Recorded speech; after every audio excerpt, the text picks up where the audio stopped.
This meeting of the Board of School Directors will please come to order. Will the secretary please call the roll? Director Carr. Present. Director Garcia. Present. Director Gokul Gandhi. Present. Director Herndon. Present. Director Leonard. Present. Buenas tardes. Director O'Halloran. Here. Director Seamson. Present. Vice President Taylor. In attendance. And President Peterson. Present. We have 9 members present. Will the secretary please read the call of the meeting? The Milwaukee Board of School Directors will hold a board retreat to be conducted in the auditorium of the Central Services Building, 5225 West Village Street, Milwaukee, Wisconsin, for consideration of the following item of business: a work session on the MPS strategic plan. Members of the public who wish to attend the retreat in person must adhere to MPS mask policies regardless of the vaccination status or past COVID-19 infection. The meeting will be broadcast via live stream, audio, and via MPS YouTube stream, the links to which may be found on the MPS broadcast page. Although the retreat is open to the public, as is customary, no public testimony will be taken. The chair will now ask the secretary to lead us in the Pledge of Allegiance. Members, please mute your devices. Mr. Chair, for our listening audience and for those in the auditorium, no need to mute your devices, and you can join into the pledge. I pledge allegiance to the flag of the United States of America and to the republic for which it stands, one nation, under God, indivisible, with liberty and justice for all.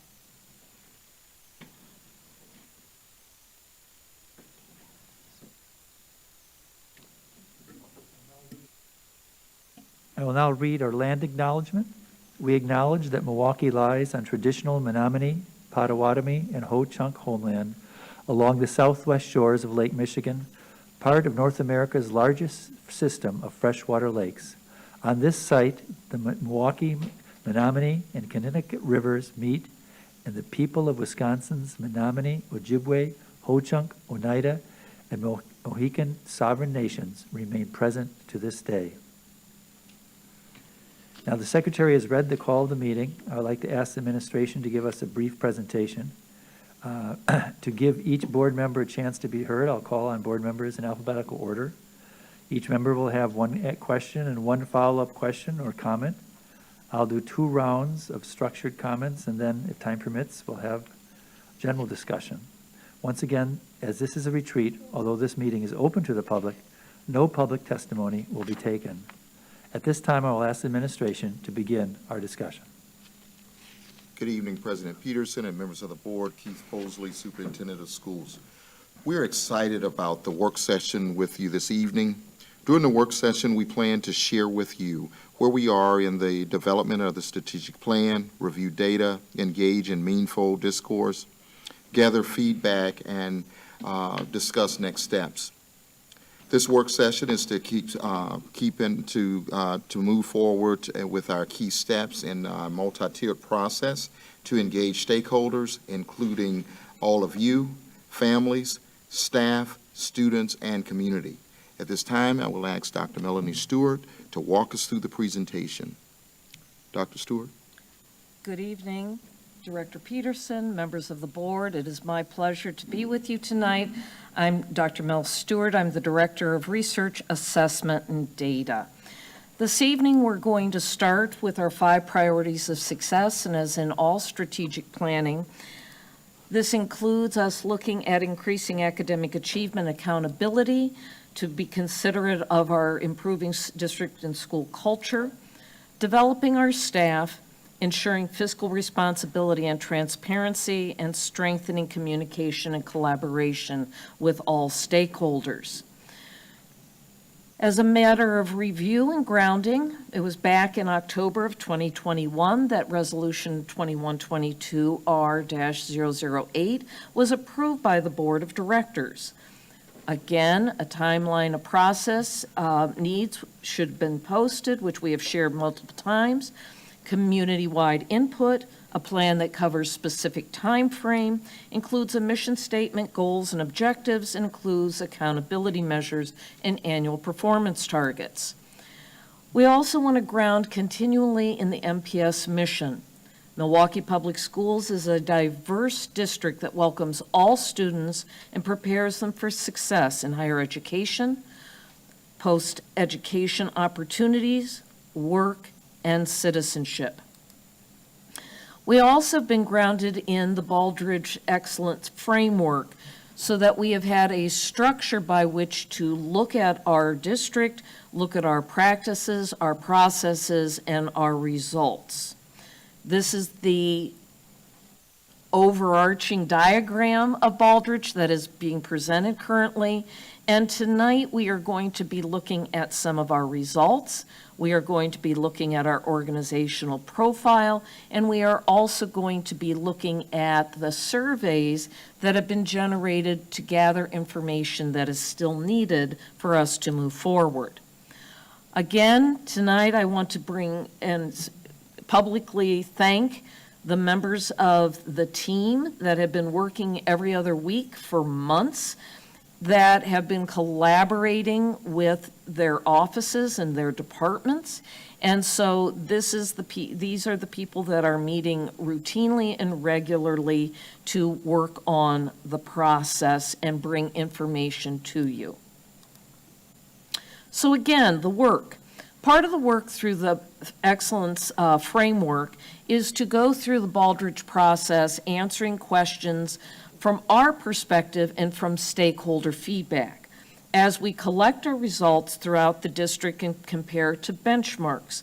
And how does the data impact our perspective as we look forward to what we will say is our key activities and interests in our strategic plan?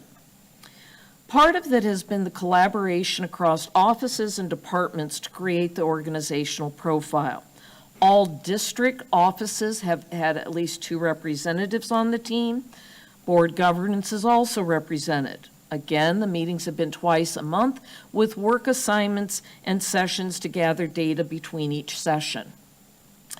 So the organizational profile, which we have posted and is an attachment on tonight's agenda, so those that are listening can open that document because that is what we're going to talk about now. This is our story.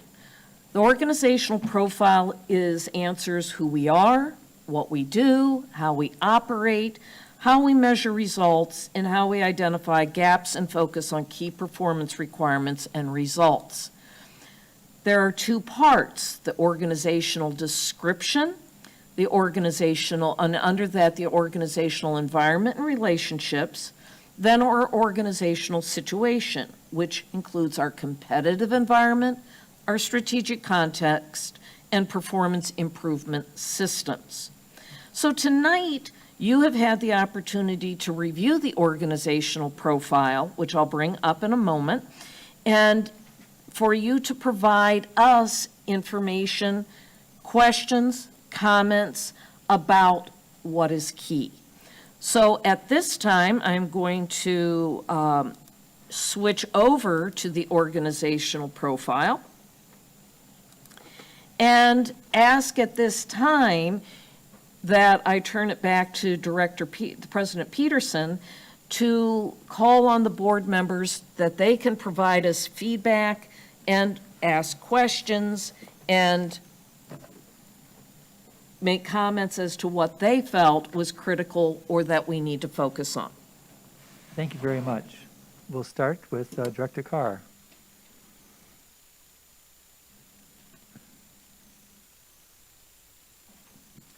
Pass.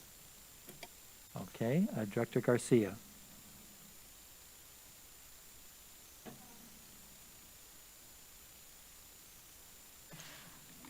My questions were more around the core beliefs. Can you just talk a little bit about how those listed here are the ones that, I guess, like were identified and are centering, how we structure the plan. Administration. And what page, that's on page 3. That is correct. It begins on the bottom of page 3. President Peterson, Director Garcia, these are actually part of the current policy 1.01. So these have not been edited or changed. These are what are currently the adopted administrative policy, and those are the core beliefs that exist. So those are things that if you would like to focus on something or make a comment, that would be most appreciated. Dr. Yeah, Garcia. I guess I just wanted a little bit more for listening audience specifically of just like the history of, like how long have those been around? Just to set that into context. Since 18, right? Administration.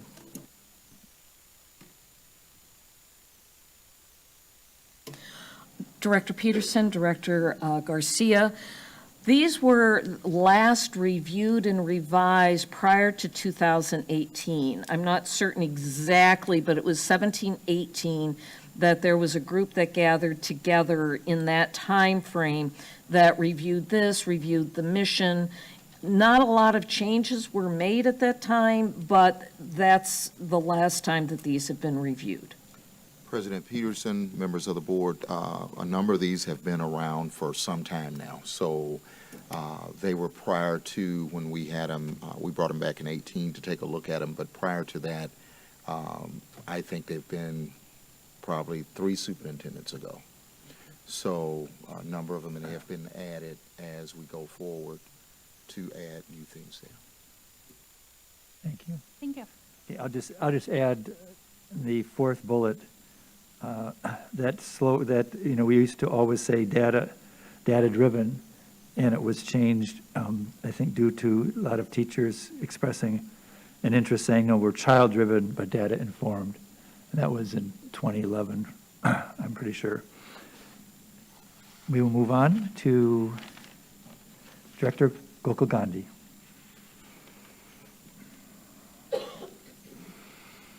Thank you. My question is around the org chart on page 8. Is this the most up-to-date org chart currently with all the positions that are currently staffed? Administration. Go ahead. President Peterson, members of the board, yes, that's correct. Do you have a follow-up? No, not right now. Thank you. Okay. Director Herndon. I pass. Director Leonard. When we do this, when we're doing the analysis of the district, I guess it's more of a statement than a question. I'm looking at page 8. I'm looking at the structures and mechanisms making up our leadership system. I am very concerned that we still are working in a lot of silos.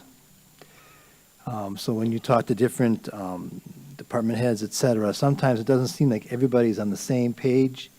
Some are working together with board directors, et cetera. Some are less, I don't know what to call it. I don't want to make any kind of judgments, to be honest, at this point. I'm just more concerned that we make sure that we definitely check this very carefully, make sure that this is really going to be happening in our district, because what happens here is going to affect everything outward. Just a statement. Thank you. Administration, if you want to respond, you can, but no need to necessarily. Okay. Do you have another follow-up, Director Leonard? No. Okay, then we see Director O'Halloran. Thank you. I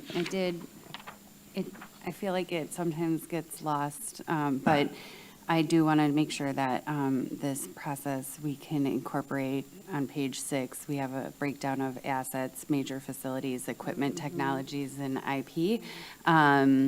And throughout some of the organizational, like this document, we hear the ways that facilities do impact enrollment, they impact staff morale, they impact a lot of things. And it's not really a question. I just want to make sure that coming out of this, if we can have a vision for the buildings that our students and staff deserve and serve our community with the current needs. That is one of my goals for this process. Administration? President Peterson and members of the board, that is where we want to be as well. Thank you. Follow-up? Okay, Director Simpson. Sorry, I'm trying to find the page that I noted this on, and I'm not able to find it. I'm so sorry. I just was, in this strategic plan, as we're looking at staffing needs, I think that climate and culture play a role in that, not only with staff, but with our students as well and our families, and just, wanting to make sure that we are really diving deep into what makes that climate and culture a positive experience for the staff, for the students, what their experience is for staffing, what that relationship is with the principal or the leadership in the building. I think it's a very big piece of driving our district forward, and just wondering if you want to speak a little bit to that. Administration? Director Peterson, Director Simpson, members of the board. This is a good example in several of your comments as we look at the surveys to make certain that those questions that you are satisfied that we will be digging deep enough on some of these issues.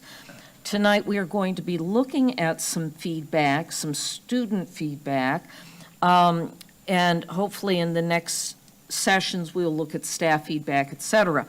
But that's part of tonight that's going to be critical is, are we asking questions that in the surveys that will get at your concerns? So with that lens, further on in this evening, be certain that you're looking at the survey questions with that lens in mind. Any follow-up? Director Taylor? Thank you, President Peterson. I guess it was a good segue when we talk about wetlands, because throughout, the organization, I keep saying, our educational programs are to serve the 21st century and beyond. And I know we talked about facilities and things like that. I just want to know, so at what scope or what lens are we surveying or looking at when we talk about the 21st century and beyond in aspects to education in our buildings? Administration? Director Peterson, Director Taylor, members of the board. We have asked some of those questions in the surveys. The question for me and the committee is, have we dug deep enough?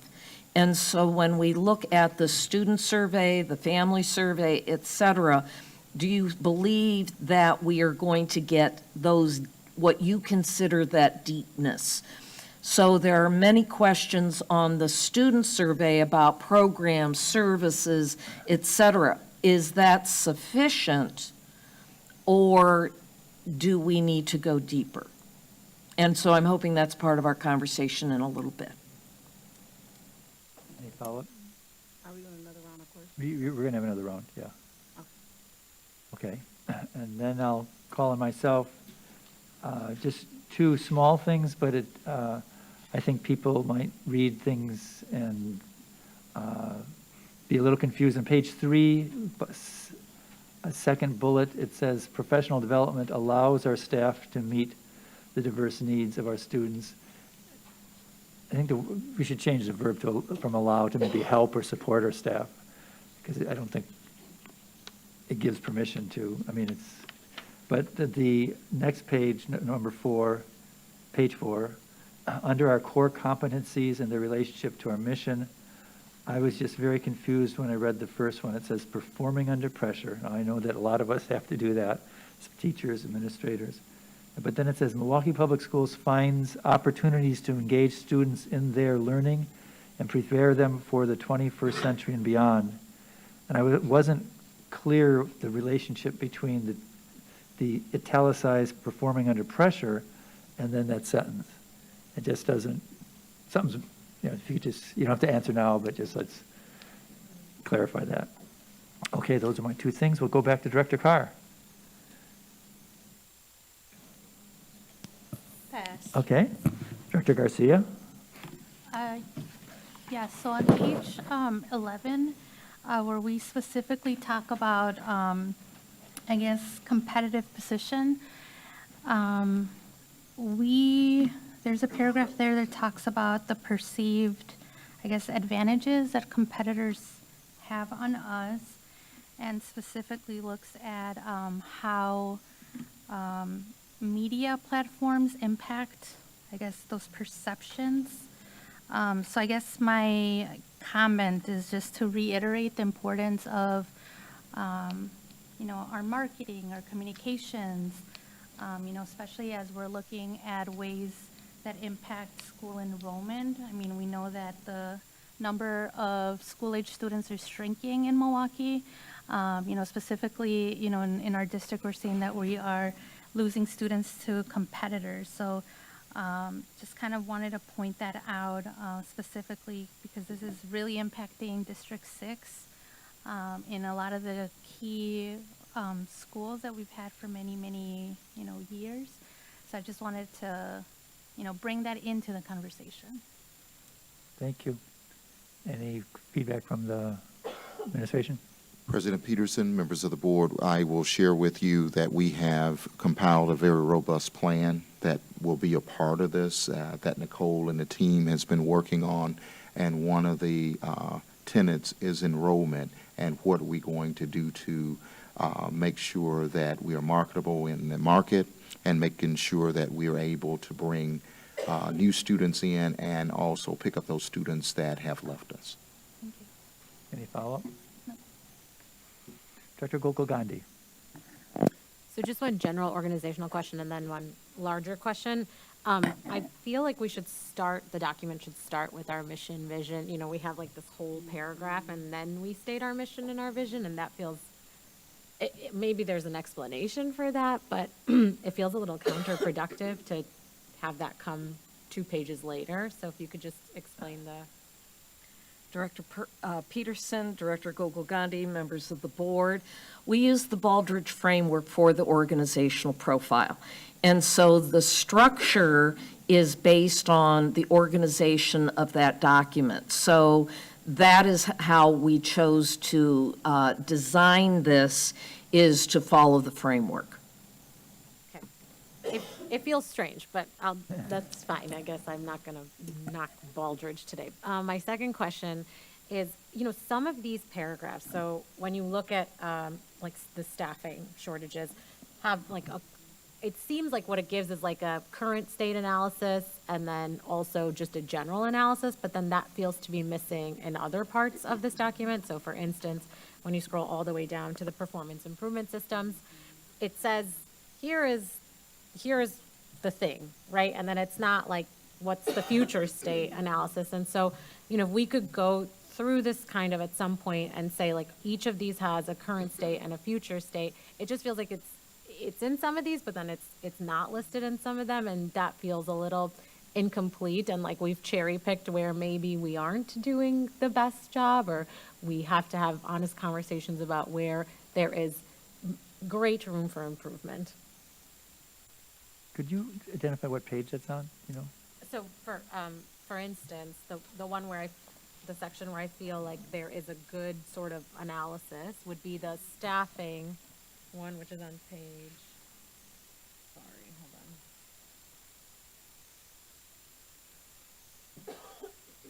Where is the staffing one? Someone help me.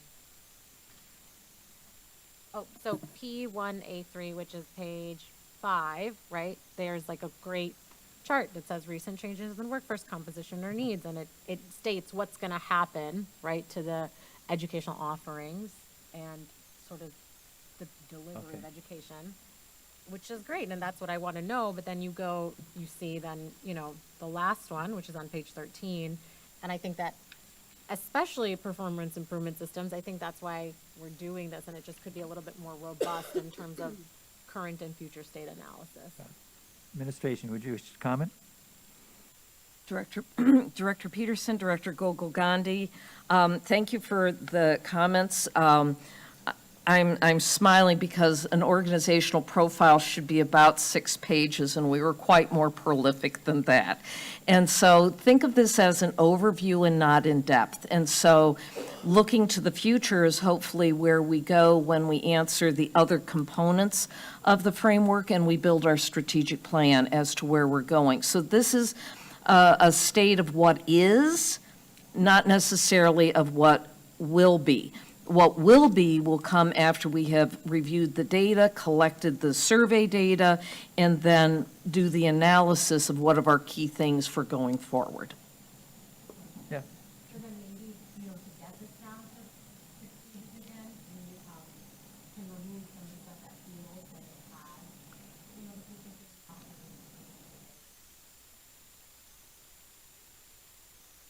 Okay, thank you. Director Herndon.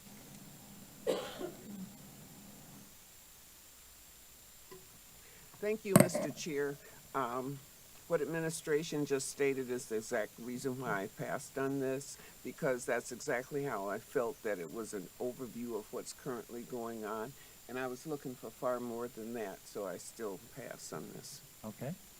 Director Leonard? We're not getting into the survey questions yet, right? No. That is correct. Okay, thank you. I guess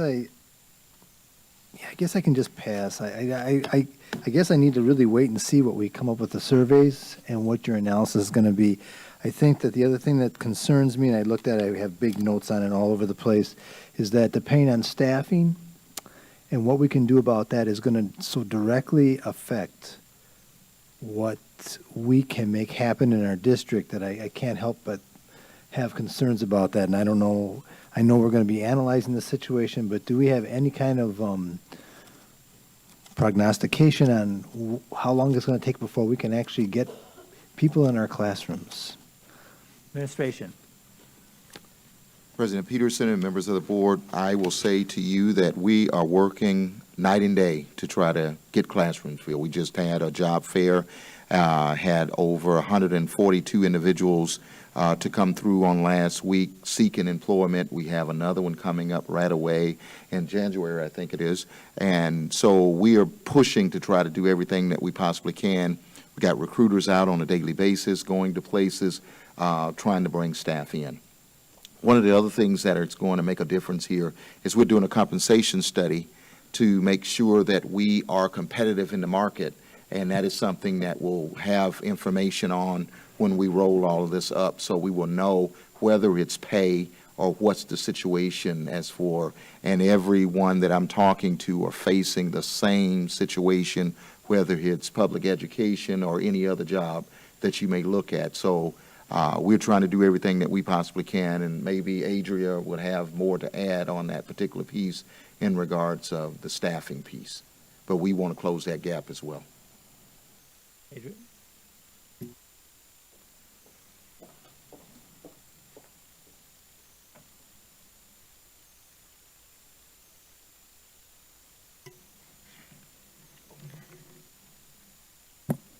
Director Peterson, members of the board, Adrian Madeline, Chief Human Resources Officer. Just to reiterate what Dr. Posley was stating, we are, trying to think of new ways how we can attack the staffing issues. He mentioned, our job fairs that we had, the one last week, we're monthly having them in central office. We're seeing that we're getting better turnout, better feedback when people actually come here versus the old style of our job fairs where we have it at a school and have all the principals there and kind of have it as kind of a, an expo. You can kind of talk to the principals. This seems to be like a more flexible and a more efficient process that people appreciate, so we're going to continue moving forward with that. We're looking at ways to expedite the hiring process. I know that's something that we've gotten a lot of feedback on, so we're looking at how we can speed up the background check and the physicals. We got a second vendor coming on to do the physicals, the pre-employment physicals, so hopefully that can help get people in. Also looking at our requirements, like for letters of recommendations for staff. I know sometimes that can be like a hurdle for individuals, that, okay, I see a job posting, but it closes in 2 days. How am I going to get letters of recommendation in time? So we're looking at an online, reference check process where they would just have to submit names and then their reference would just fill out an online survey. So that will be helpful. So we're kind of looking at those things. And not even to mention our international recruitment. We're expanding that. We're getting a lot of good feedback and interest to help with those vacancies and really expanding that.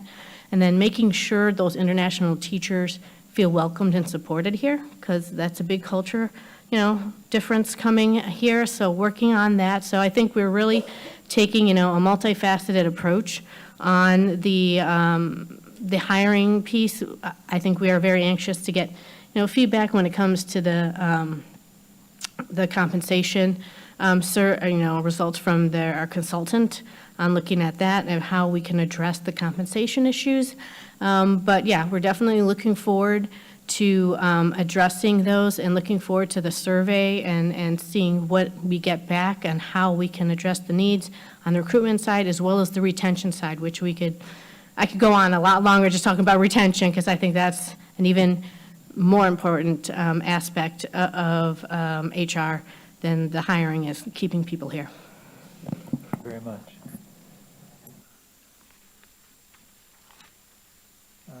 Let's see, Director O'Halloran. Thank you. I'm going to hold any questions because I have more for later.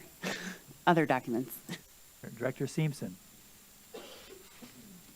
No questions right now, but I will just say that the letters of recommendation, anything you can do to change that would be helpful. I had 2 people who had other jobs who I happened to know they were looking at MPS and they were just like, oh my gosh, that's so outdated. So anything you can do to change that would be very helpful. I guess I will just make one comment about the performance improvement system when we talk about that final paragraph, accelerated learning and closing the achievement gap. And, I know we talk a lot in the district about Tier 1, Tier 2, and Tier 3. And I just, I feel like the effects of COVID will be with us for a bit. And that idea of Tier 2 can become a very large group in a classroom. Tier 1 is grade level instruction, so Tier 2, we're looking at kids who are just, so I don't know if there's any way that, when we talk about support systems in our schools,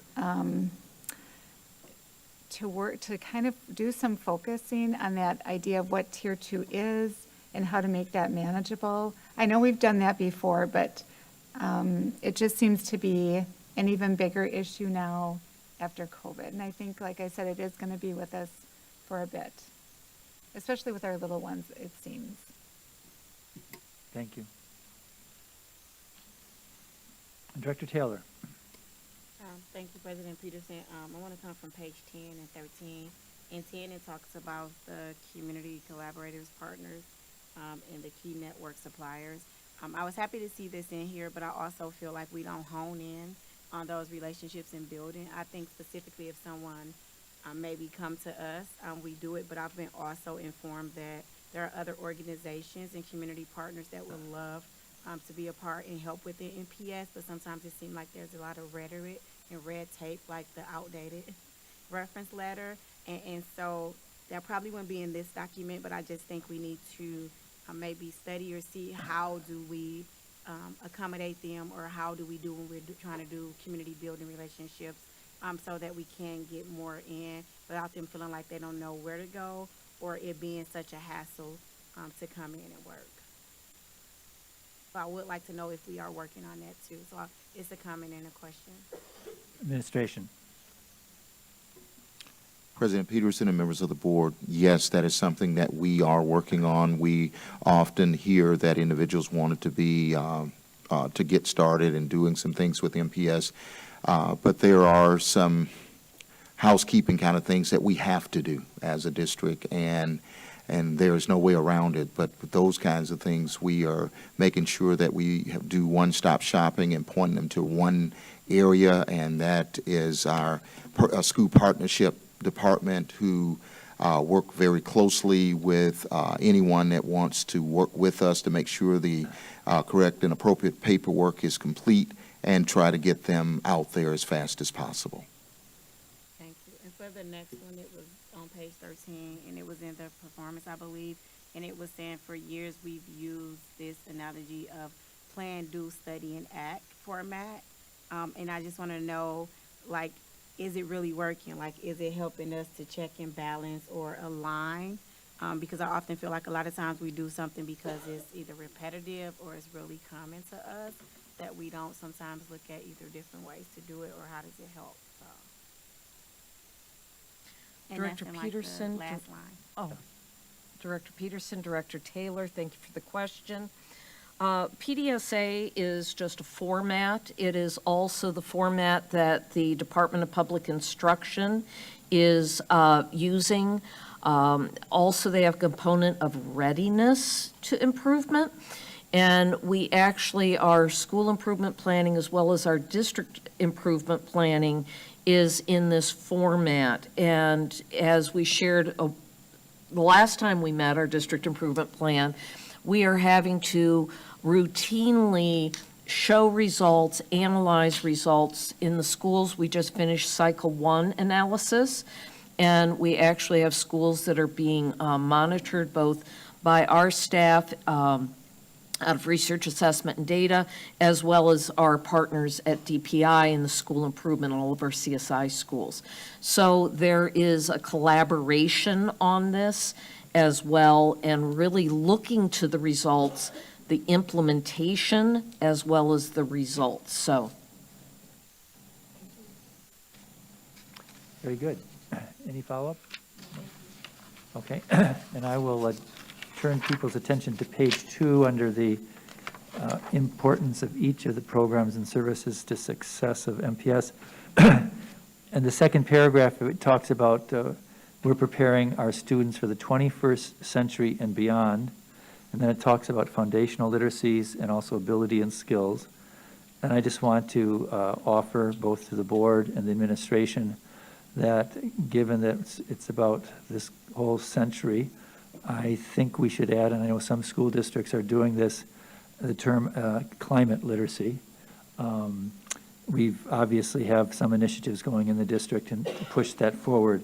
So that would be one suggestion on that paragraph. And the other under ability and skills, I like this curiosity, initiative, persistent grit, adaptability, leadership, and social and cultural awareness. I would suggest we also add empathy as a disposition that we really want to instill in our children. I've been talking to many teachers and others who are really struggling with behaviors, and in some cases it's a lack of empathy, and how that, I'll just leave it there. Okay, so I think we're ready for presentation number 2 or 3 or whatever.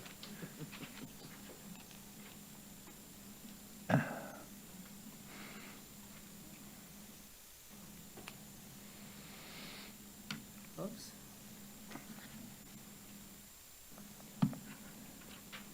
Sorry. Quick recap, thank you. So this next section of our evening is going to be a review of results. So you have been given previous to tonight, and it is in the board packet for in the attachments for those who are listening. And it is entitled 7.2 Customer Results.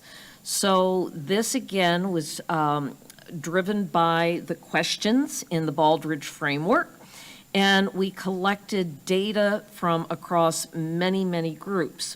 Part of this activity is when we looked at our last board session where we looked at 7.1 and looked at student achievement data, is that this is an exercise for us also to know what data we have and what data we do not have, which then influences the surveys.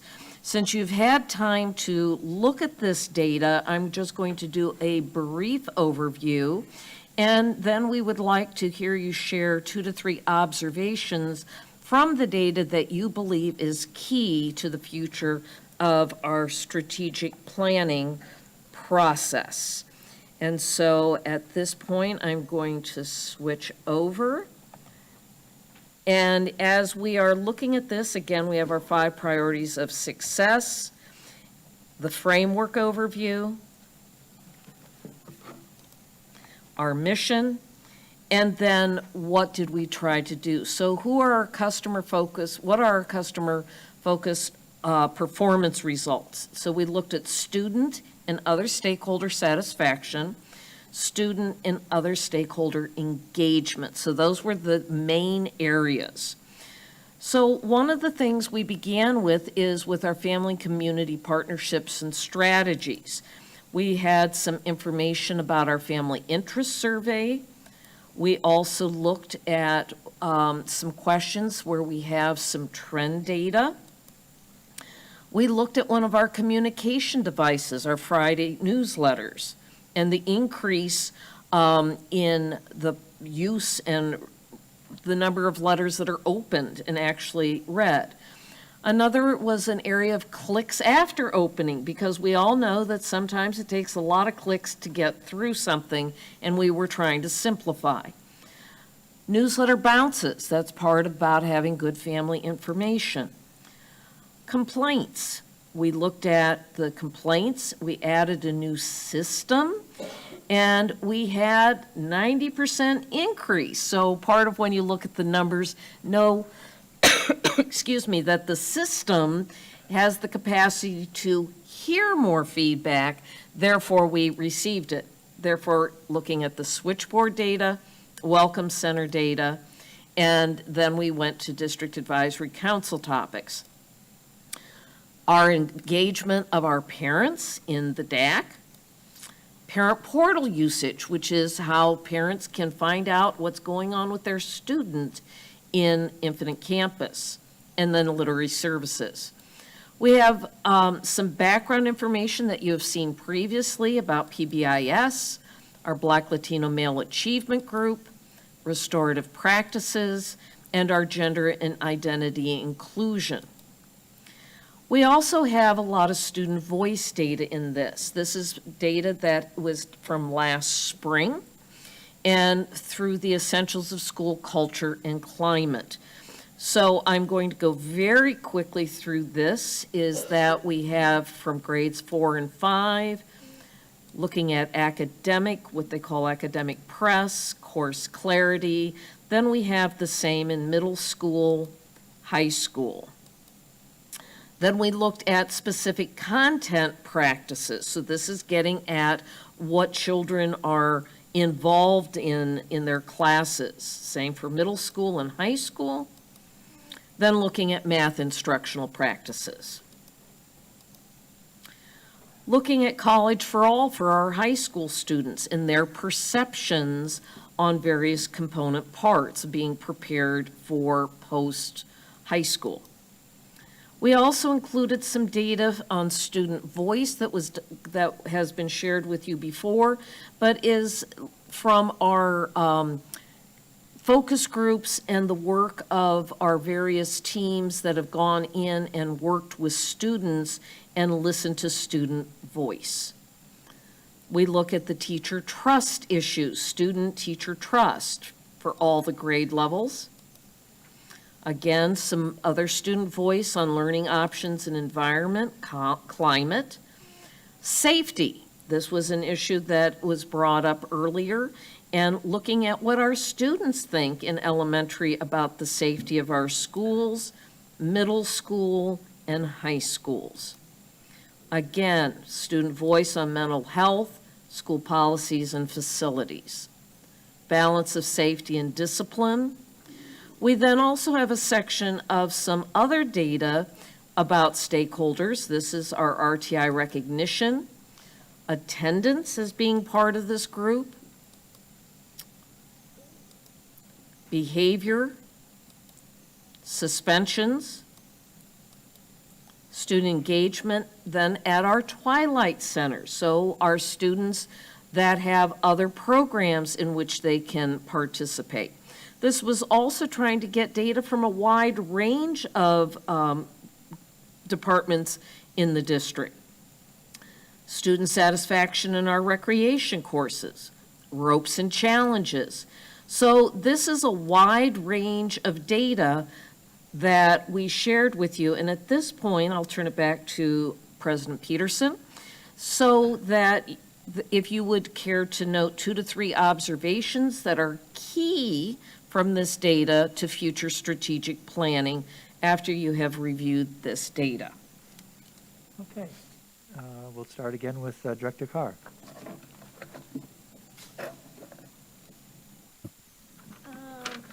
Thank you. So I guess I have a couple observations. One, as I'm looking at the data would suggest that things are going great. Like there's excellent school culture, classroom climate, the relationships between the educators and students are great. Then I scroll up and I look at the amount of individuals that have participated in the survey, and I'm just, excuse me, curious to know how were the surveys distributed? I guess I'll start there and Sure. I'll follow up. Sure. Thank you. Administration. Director Peterson, Director Carr. The ESCC, because of confidentiality, this is the student data, there's also staff data. We collaborate with UW Milwaukee to ensure that confidentiality.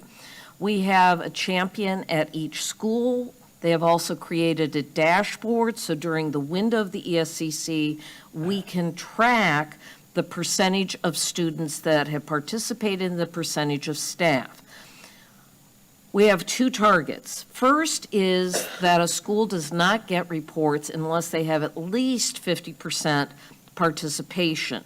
Ideally, we're going for surveys to have 70% or better participation. If you will recall, this survey occurred last winter-spring timeframe, and so most of the surveys, both student and staff, were about 63% of the students. So not as high as we would say this is really good, but high enough to report.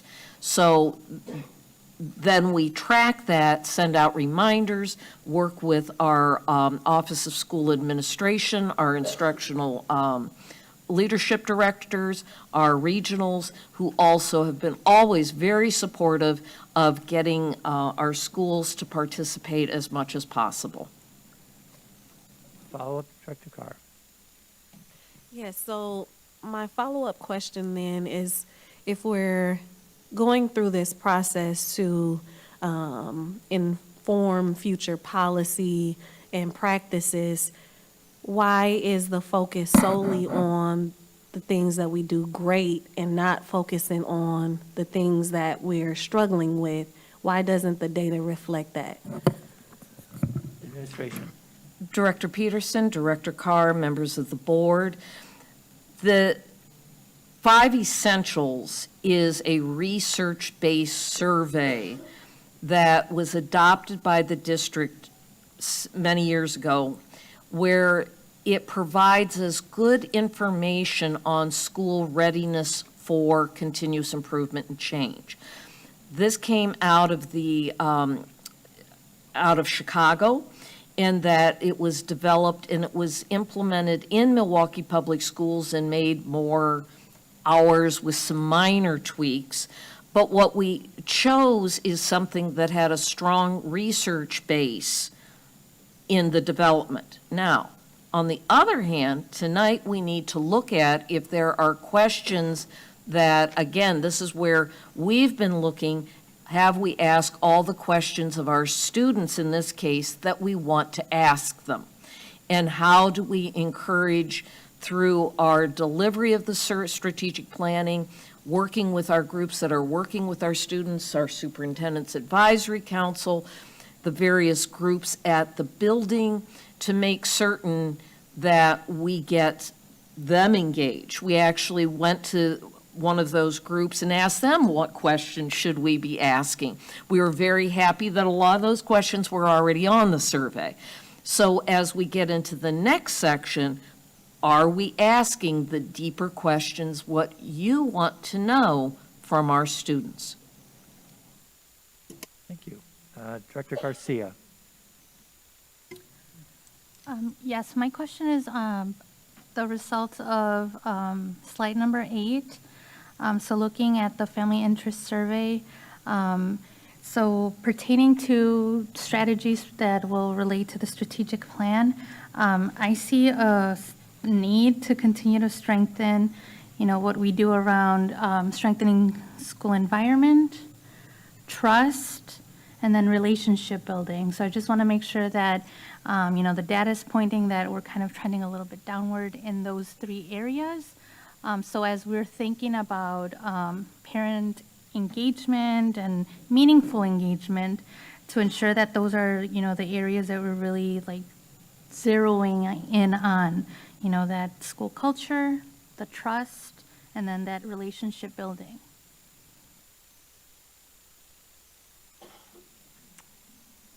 Any comment from the administration? Just thank you for the feedback. Okay, anything, any follow-up? No. Yeah. Okay, Director Gokul Gandhi. Okay, just some observations generally. So this is like 56 pages of data, right? And it's like you're giving me elementary, middle, and high school, and not just like one thing from each section, but so many things. And so what I worry about, and I know I've said this before, is this is overwhelming for me to look at.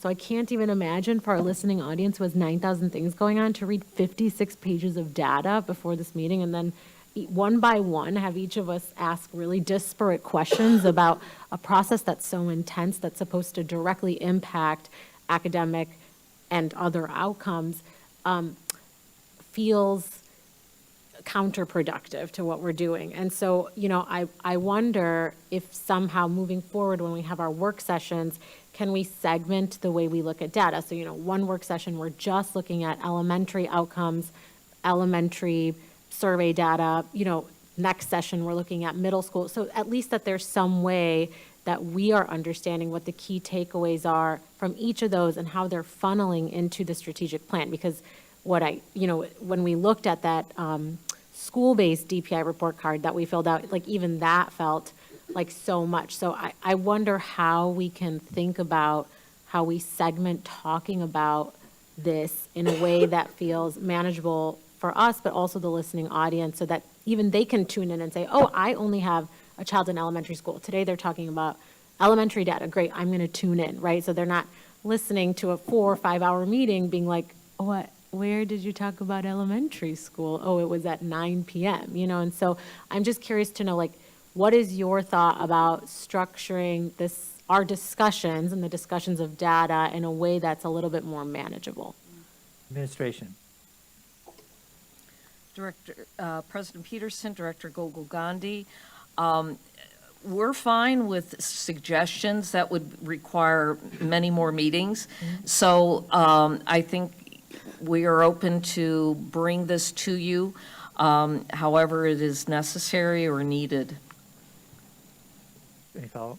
Yeah, and I realize we're trying to educate 69,000 students, so it's not going to be like a quick, breezy 1 hour. But I think that this process is so important that, again, if I have to sit here every week to have a meeting about the strategic plan, I'm not committing any of you to doing that, but, I think it is it's that level of importance, because it's not, this is our opportunity now to decide the trajectory for the next 5 years of what tactics and strategies we're using to really turn things around after COVID, which is, I'm not blaming any one person, but it just feels so dire. And at the same time, I think Director O'Halloran has said that so much. It's like I have so much information, and then it feels like I have no information. And so if I'm feeling that way, I can't imagine how our listening audience is feeling. So I understand the limitations of our time and of what is available and what we need to get through, but I do think that we could find a better way forward that's more manageable. Thank you. Director Herndon.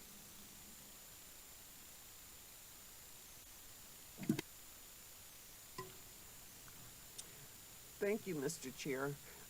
In my case, I was looking for more details around academic performance, for lack of a better term, and maybe digging into what was impacting it. For those that aren't in the classroom, that's a big question. Well, if we talk about the report cards, the state report cards, and for our districts, or this district, it doesn't look that good, although it doesn't necessarily change that much from past years. And for me, it's important to see a change in some way. And to me, it's like it's the elephant in the room. It's not being addressed. That we need to dig into that a little bit more, and then come up with the surveys. Because if we do a survey, which we have in the past, if I'm not mistaken, behavior came up and rose kind of to the top. I don't know that we've done anything about that. This looks good, but I think we need to push a little harder, ask some of the harder questions of the community, the students and staff. Thank you.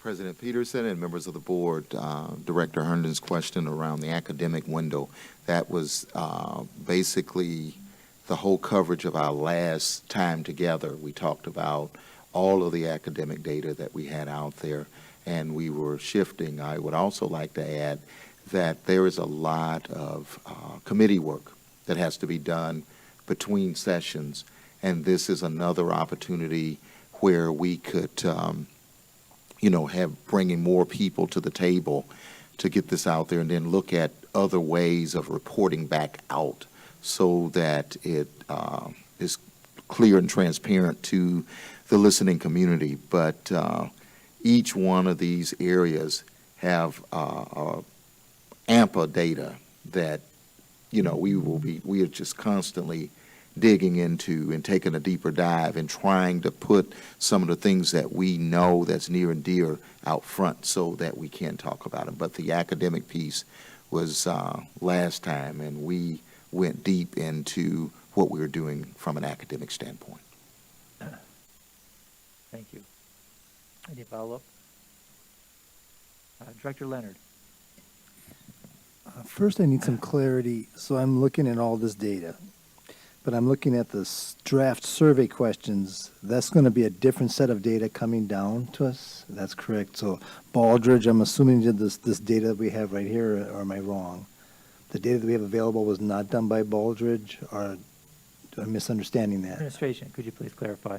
Director Peterson, Director Leonard, members of the board, the Baldridge is a framework.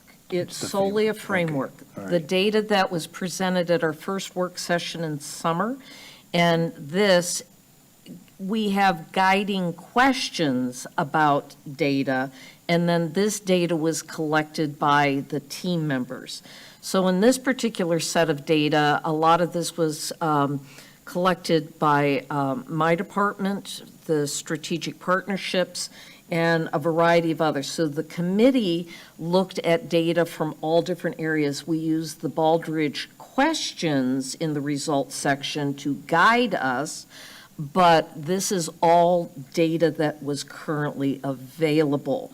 The surveys will be the next layer of data where we had things that were missing, things that we don't know, and therefore that's where we will get in a little bit to the survey questions and to make certain that you're satisfied with the questions we will be asking groups.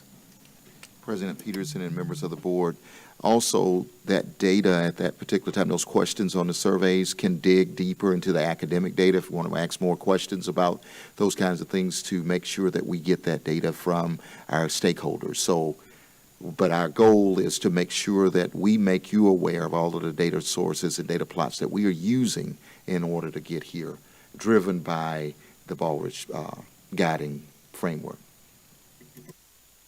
Any follow-up? Just an observation. So I was looking more at safety, middle school and high school, because when I talked to different principals and different people in different buildings, they have some very great concerns regarding safety and behavior in the buildings. But when I'm looking at this data, to be honest, sort of going off of what you noticed also, you know, it's like, wow.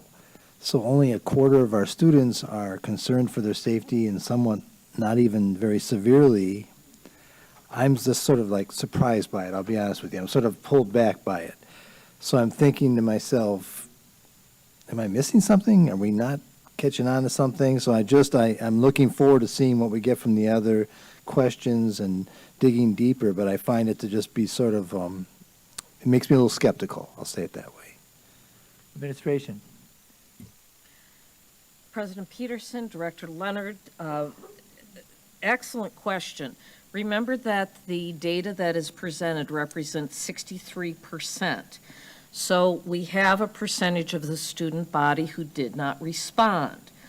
We also have a percentage that have concerns. So part of the work that is done is being done with the student groups, the discipline committees, the different committees at each of the schools, is to make certain all voices are heard. And that's why it's important that as we do the strategic planning surveys, is that we get, my goal is to try to get above the 70% to make certain. If we find areas that, after we get that data, we may need to have focus groups to dig deeper. But remember that where we get discrepant voice, is that part of the group that disagreed, or is that part who did not participate? Thank you. Director O'Halloran. Thank you. This may come off as very pedantic, but I struggle sometimes with the presentation of the data because I would find it more user-friendly to see it vertical versus horizontal. And to Director Gokul-Gandhi's point around grouping things, like to go to the safety question, it would be interesting to me to see trends if we could say, students feel safe in your classes, elementary, middle, high school, because then I can see, oh, we have an issue with the middle schoolers for whatever reason. Like, to me, that would be more meaningful. And maybe I'm the only one, and I'm not asking you, but if anybody else wants to chime in, I would love that. I would also love to see, as we move forward with any other surveys, if we can find a way to not only capture their feelings on topics, but the intensity of the feeling about the topic. As in, I don't feel safe in the bathroom, but like, I don't care. You know what I mean? Like, maybe that's not where we need to put our effort. It just, if you could find a way to gauge passion around a certain subject, to prioritize, to help give us focus on what our students are saying, like, this is the greatest need. So that was just a suggestion. And then I just want to finish with the thing I think I hear most across every student group that I ever speak with is the mental health supports. And it's something that I think recently the state superintendent, actually, I think there was an article maybe in the Journal Sentinel that this is something that is consistent across the whole state and across the nation. And so the 2 to 3 observations that are key for future strategic, whatever we talk about, I would love to hear more about our mental health. Okay, any comment from the administration? We're good, thank you. Yeah. Okay. Director Simpson. Thank you. Yeah, on page 43, I just thought, we talk a lot about preparing our students for the future and the role of technology, and I just thought it was worth noting that students would like more engaging lessons and less computer work during class. I know there has been an increasing push to have students on computers in the classroom for a variety of purposes, but moving forward, I think that's an important thing to take note of, just kind of that role of technology with our students and how much time they're spending on a computer versus actually engaging with the teacher, engaging with their peers. So I just think that's really important. And the other thing, just of note, and I know that we said that the complaint system was a little bit different because it can accept more information, but I just thought it was interesting that school leadership was far and above everything, including transportation, which was a little bit shocking, but just, you know, that just kind of struck me, and just something to take note of. So don't need an answer on it, but just, I don't know, it was just sort of a, kind of something that gave me pause.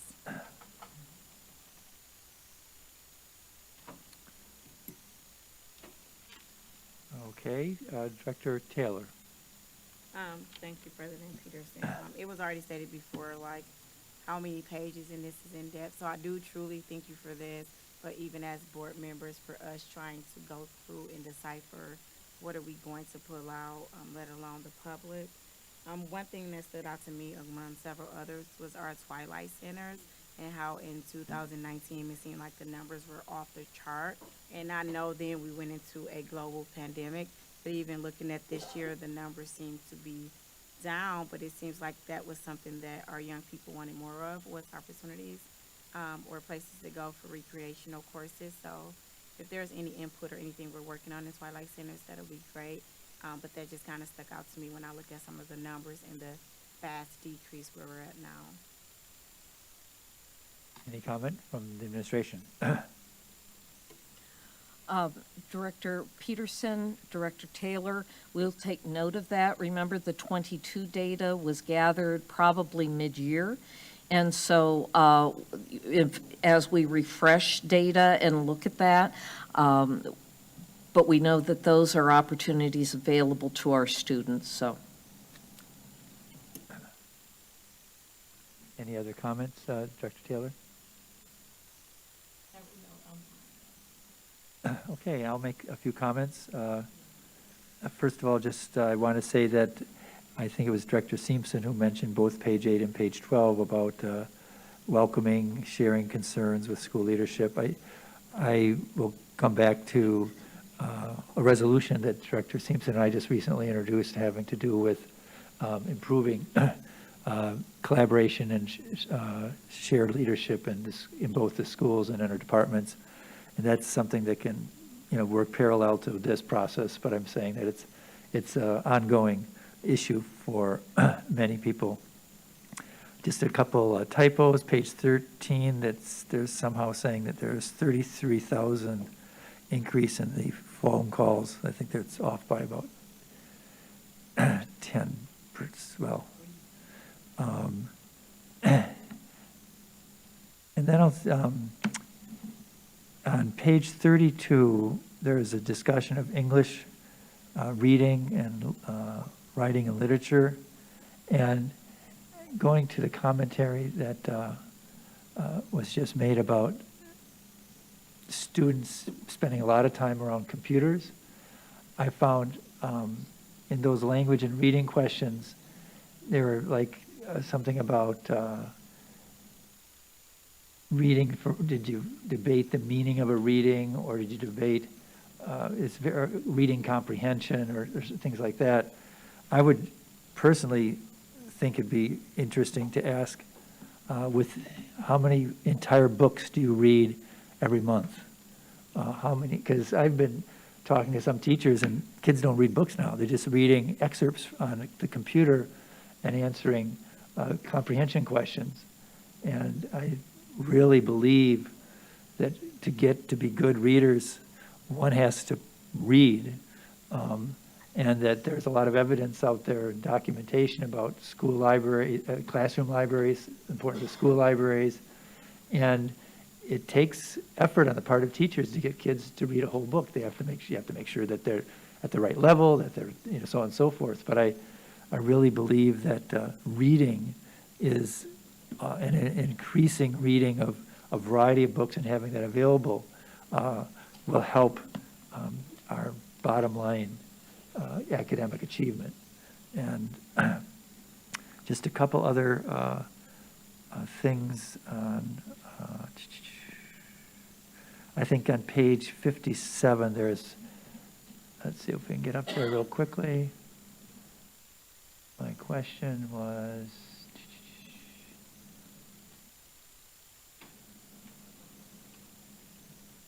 I believe if I read it right, 30% of the suspensions were from our Asian American students. Is that reading, am I reading it right? Okay, what does the 30% stand for?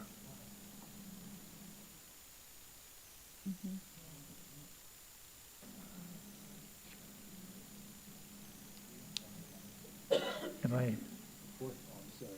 Go ahead. Fourth bar down, it does say 30%. That is correct. 2021. Must have been a bad year. Director Peterson, members of the board, let me get back to you. I've got different colors that I'm seeing now, but we will be able to clarify that for you. Thank you. Okay. One of the things to note is 2021, we were virtual, so we had far fewer incidences that occurred. Therefore, remember that the percentages are highly skewed because the number of various events were much smaller as well. Okay, thank you. I think I'd be inclined to go directly now to the next 4 surveys that we're going to see drafts of and comments of, if that's okay. You want to, Director Gandhi, you want to make a final comment about this current? Yes. Okay, go ahead.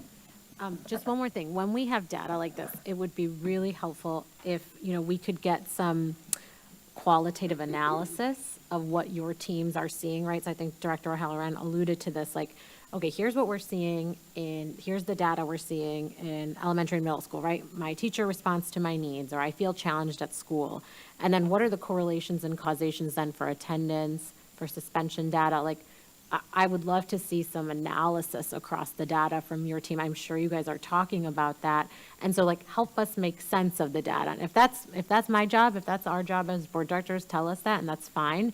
That's, to me, a richer conversation to have than just, like, looking at all this and presenting this during a board meeting. Like, can we get past just having 57 slides of data and instead saying, here's the analysis of what we're seeing, and here are how all these puzzle pieces fit together. And so now we've pinpointed some areas of conversation that we can talk about school climate, or as Director Hernan said, like, what's going on with academic achievements? Is it because children aren't feeling safe, or is it because they aren't feeling challenged? Like, how do we start to make sense of some of this data, and how can we have that included in these presentations?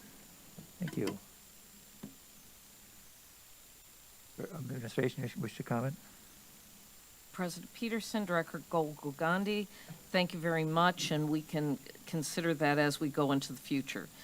The next area is our stakeholder feedback, and we have staff, families, students, and communities. The surveys have been drafted. If you will recall, at our last work session in the summer, you provided suggested questions that you would like to see. The committee has drafted questions. We've gone to various groups to look at getting a lot of feedback. So the other part that we want to do is to make certain that the data that we get will result in us being able to do actionable things. So what I would like to do is to go through each of the surveys that you have had opportunity to look at and review to see if we have gotten the questions that you were hoping for, and to critically look at, are we missing important topics? We don't need to be drafting questions, but are there topics we missed? Should questions have additional options? So for example, if on the student survey we asked students, we tried to have a lot of open areas so that an option was other. And at the very end of all of the surveys, is there something we have not asked you so that we could do this? If there is a topic of interest, like some of the ones that you brought up at the beginning of the meeting, are there questions that we need to ask to get at that rich data? So I'm going to take them in alphabetical order and start with the community survey.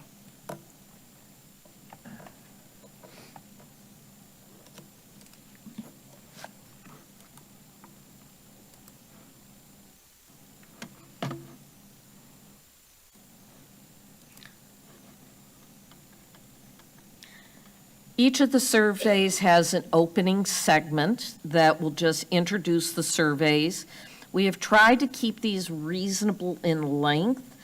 The staff one is slightly longer. We've not had a staff survey in some time. We are going to be looking in each group, looking at demographics. One of the key things, especially for staff, is that data cannot be identifiable. So that if we are looking at the staff, could a staff member in a department be identified? We will work with UW Milwaukee. Are there demographics that we did not get that you may be interested in? So we have the demographics section. We ask about race and ethnicity. And then we ask the various questions that were drafted. You will note that there are parentheses at the beginning of questions. Those will not be on the survey. That is to identify the area of the Baldrige framework that is being addressed by asking those questions. So again, going around to talk about which are there topics we have missed, or in this case, I'll use this one as an example, we have a variety of responses, but we ask the participant to select the top 3, getting at that hierarchy of what is the top 3, because you could have people that select all of them. So that all of these things are important. So what are your top 3 to help narrow down? So are we missing, I'll go to a next question, what role does the community play in supporting students? Well, here are some things. Then we again have the other. Should there be other options? So I will turn it back to Director Peterson and be glad to hear your input and feedback, questions on first the community survey. Very good. So the community survey, we'll start again with Director Carr. I guess my only question would be how are we, or is there an opportunity to include in the survey the ways in which we engage with the community? I feel like that was missing, and I think that's all telling in terms of the disengagement between the district and the community. So I would like to see more, or maybe 1 or 2 questions regarding how is the engagement process navigated, and do they find it easy or difficult, and any suggestions they would have from there. Thank you. Thank you. Administration wish to comment? Just thank you for the feedback. Okay. Thank you, Director Carr. Director Garcia. Yeah, so my question is more around, I guess, like when we ask specifically questions, like for example, number 6, what role does the community play in supporting? Community, I think, is one of those things that can mean many things to many people. And for us to, I don't know if we want to have take time to get to how we define community, therefore the answers that we gather are aligned to how we are defining community.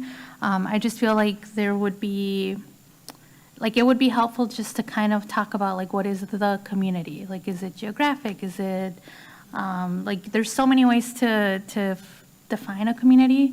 So I just think that maybe just thinking a little bit more about that, and maybe if that's something that we want to be a little bit more explicit about.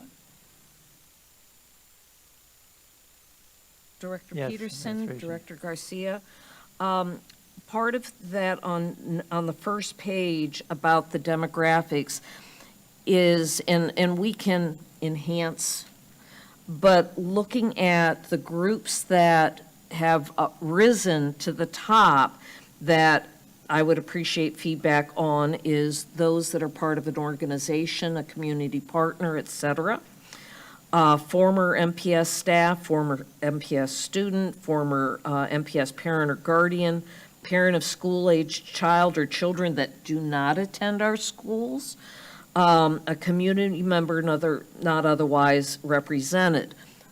We have the other, but are there other groups that you would like the data parsed out as? Dr. Garcia? I don't know. And I guess going back to the demographic, and this is different than, my initial comment about just like community for us, because that right there sounds like groups that we, stakeholders. So my question was just about like when we talk about community, is it more like external folks that are not staff, that are not, parents, that are not students? And just being very explicit about that in that particular area. But then I guess for demographic information, I don't know if we want to do any collection around gender, just to ensure that we do also have representation of, folks that are non-binary, or just making sure that we're capturing and being intentional with the way that we, find and provide spaces and including folks around that. Thank you. Okay, Director Gokul Gandhi. Do you have a threshold percentage of people you'd like to participate? Is there a goal? Administration. President Peterson, Director Gokul Gandhi, we were just discussing that today. The student group and the staff group is easy because we have a denominator, and so looking at 70%, looking at the community becomes a little bit more difficult, and especially when you're looking at partners who are part of the bigger community but may not live in Milwaukee. That's why we've included the zip code.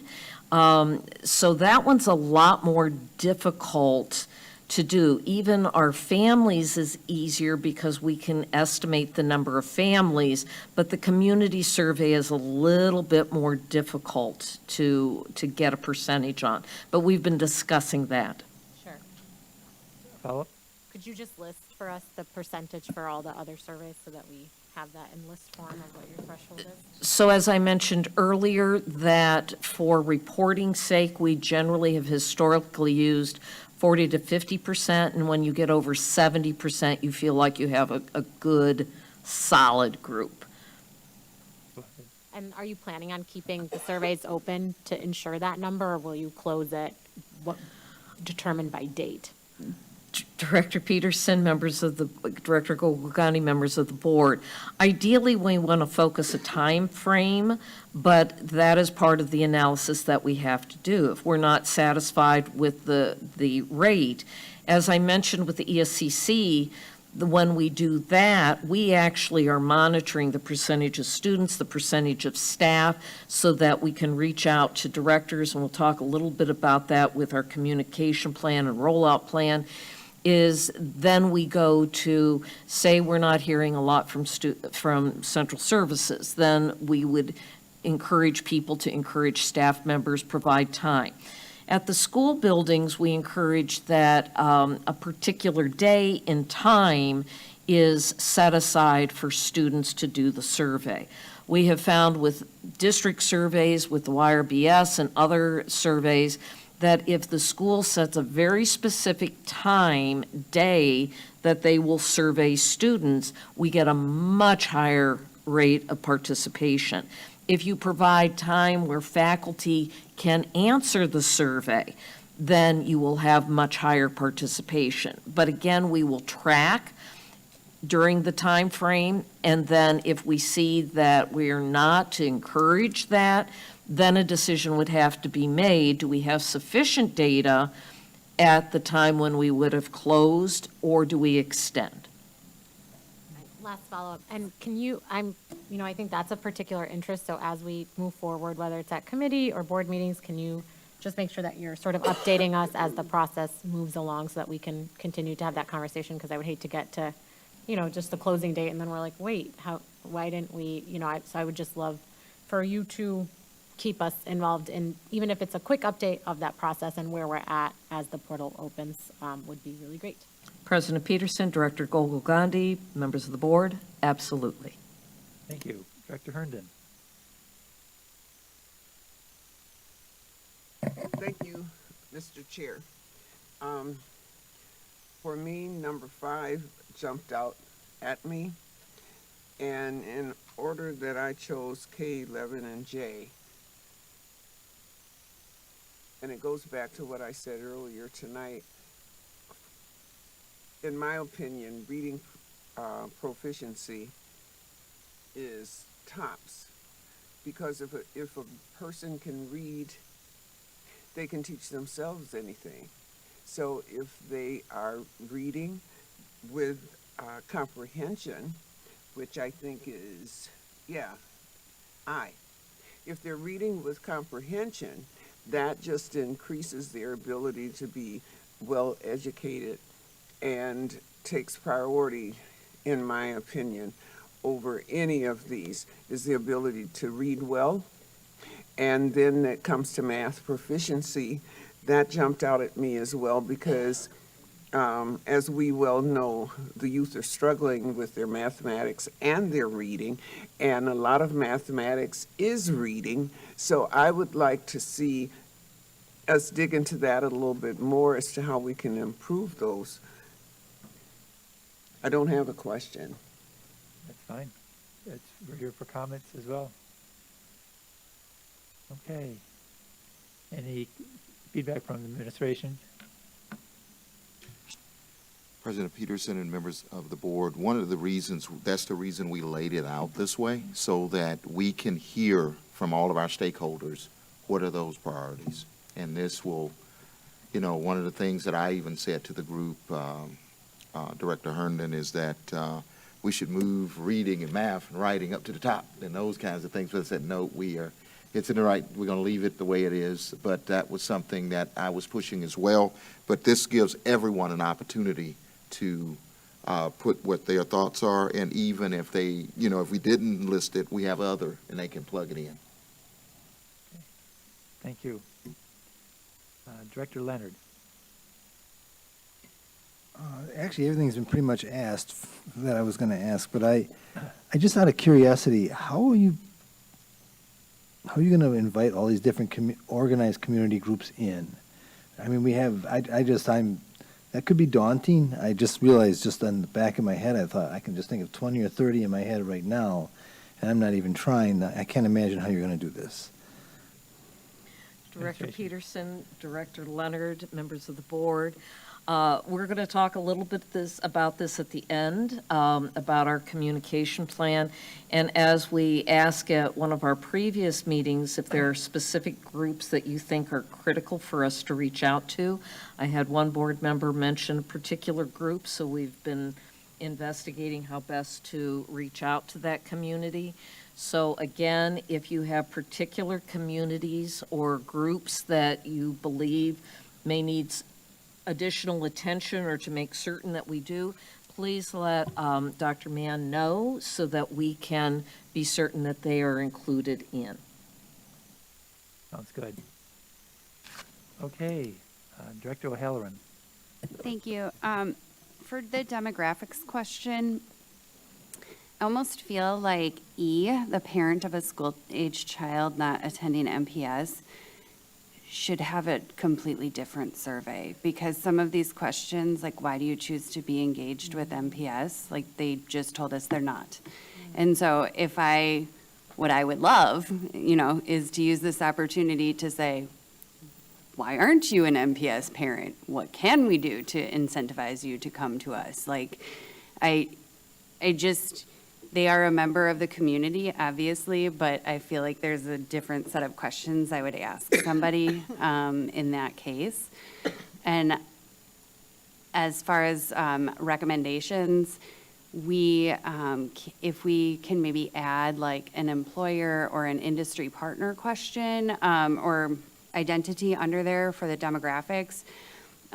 We had that great committee for the referendum, and we've got a lot of really great industry partners. And maybe this would be a great opportunity to invite them back to the table and say, you know, what do you think we're missing? What can we be working on and improve our schools from that perspective?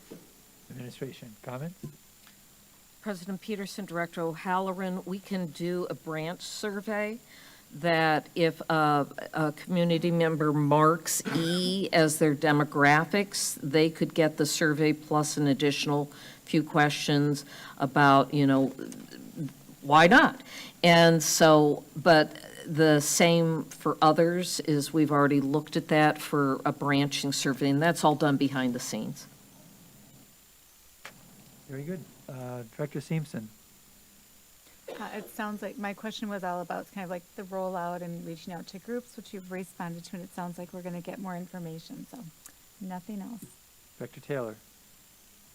Thank you. Now that we've started or talked about the community and champion, I guess I would want to see something that would state like, you know, are you aware or do you want to be a community champion, or would like more information on what that looks like if we have a community piece on there. Also, something in which to ask about community partnerships.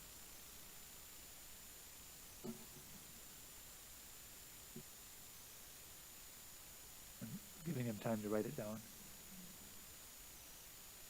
Any other comments from administration on that? President Peterson, Director Taylor, could you repeat your second suggestion? In reference to becoming a community partner.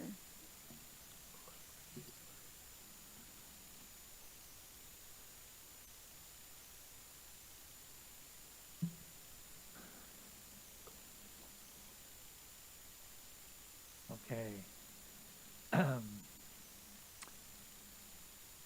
Oh, Chair, and the questions that I had have been raised, or the concerns, I'll just pass. And so I'm going to say, is there any other comments on the community that we want to put in? Yes, Director Akar. I'll just say my question for the surveys moving forward, it relates to the community and the others. And this will be my last, I'll pass for the rest, is how do we inquire more about people's concerns or demand more information about how people feel about safety. I attended a town hall at a school in my district a couple weeks ago, and community leaders showed up, school leaders showed up, teachers showed up, and the bottom line, the mutual consensus was that people didn't feel safe. And so when I read the surveys, the survey draft, I don't see much or many questions that capture how people feel about safety and what their ideas are regarding how to improve our safety policies or practices. And so I would like to see more of that. President Peterson, Director Carr, thank you for the observation, and we have noted it. Thank you. Okay, well, let's go on to the next survey. I believe we're going in alphabetical order. So the next survey is our family survey. So again, as you share, just like we did the last time, only with the family survey. Thank you. Okay. I know. Director Carr, you said you got it. Director Garcia, family. Director Gokul Gandhi. Also pass. Director Herndon.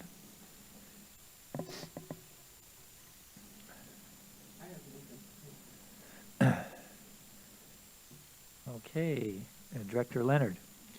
So I'm going to give an example of a question I probably wouldn't even ask the way it's being asked. Number 9 for family.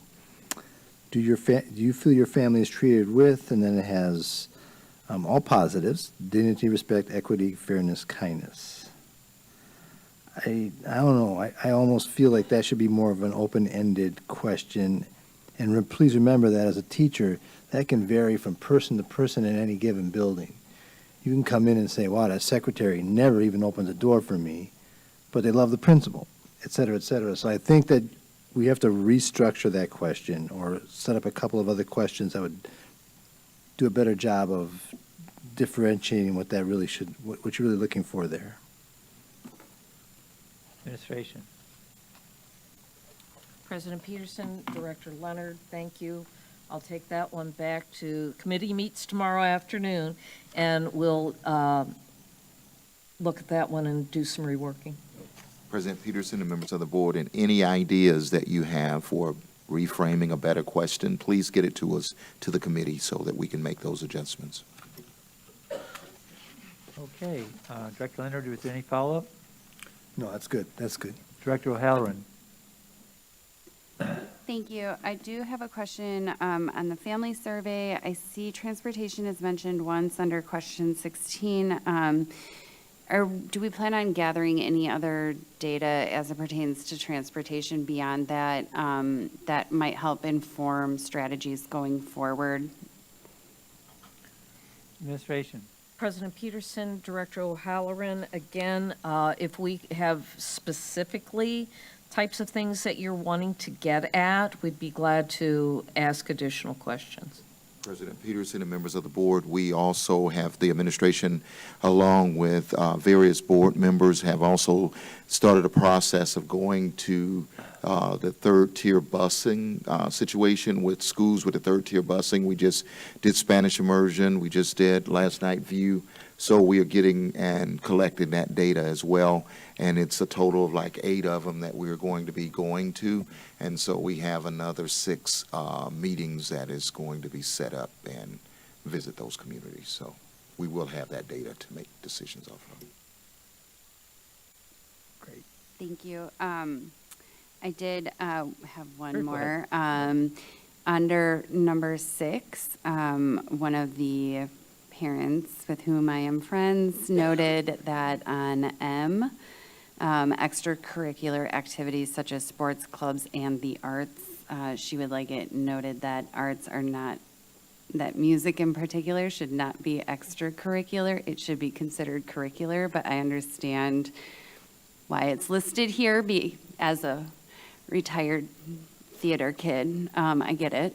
So, but I don't know, she read it as meaning like we didn't actually value that. So I wanted to suggest maybe some attention to clarify that. And may I ask one more, and then I promise I'm done. So we may have a group of families who will not take these surveys. Have we ever considered paying people for their time, like reaching out, or even if it's a gift card or something, just compensating? I know to some people that may seem off-putting, but we are asking parents, we are asking community members to share with us their expertise and their experience. And I don't know if that's ever been a question that we've considered, and I would love to hear feedback on that. Administration. President Peterson and members of the board, that is something that we will look into. However, we would have to look at our business partners for revenue or either, the foundation. So that's something that we could talk about, because I do know in a lot of educational research, they pay individuals for participating in surveys and those kinds of things. So that is something that we can take a deeper dive into. And Director Gokul suggested maybe even just a raffle. So like, even if it were not every single person, but if we say, take this and then you're entered into a raffle, that might be a cost-conscious way to do it. Okay, Director Simpson. Thank you. Yeah, I was looking at question 16 as well, and just trying to get at I mean, I guess it's connected to transportation, but something that could get at the time of the school. I know I hear from families a lot who they're on that last tier of the bus is running late, the kids get home too late. So I don't know if there's a way to put that in there somehow, arrival and dismissal times, something that could get at that time frame. Because I've had families, reach out to me saying, why can't we be in, an early start school so our kids aren't getting home so late?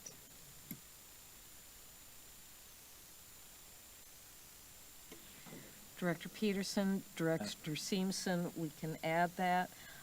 As Dr. Posley said, there is the work being currently done with those schools in Tier 3. Director Taylor. Thank you. I actually like the questions on this survey. Looking forward to seeing what we get back. I especially like 21 because I often feel like when we create surveys, we think about what we would want someone else to answer to, but this gives them the opportunity to add something on the end for themselves. So thank you for that. President Peterson, Director Yeah. Taylor, thank you. It's on all 4 surveys, is that we can cover as much territory as we want, but we wanted to give the participants option to share their voice of what their concern is. Okay, I have a couple questions on number 14, strategy.